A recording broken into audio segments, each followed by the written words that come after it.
নমস্কাৰ সৰ্বশ্ৰেষ্ঠ নহয় সৰ্বোত্তমৰ দৌৰত এই মূলমন্ত্ৰৰে উজ্জীৱিত হৈ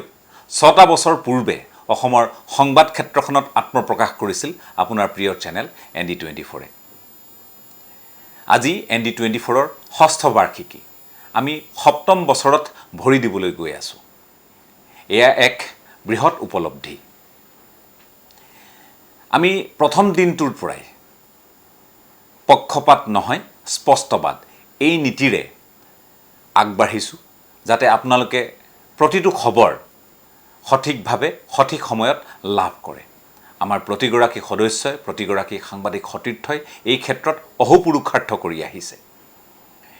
আজি এই উপলব্ধিৰ ক্ষণত ND24ৰ অধ্যক্ষ তথা পৰিচালন সঞ্চালক কিশোৰ বৰা ডাঙৰীয়া সঞ্চালিকা পল্লৱী ফুকন বৰা ডাঙৰীয়ানীকে প্ৰমুখ কৰি আমাৰ প্ৰতিগৰাকী সতীৰ্থ সাংবাদিকলৈ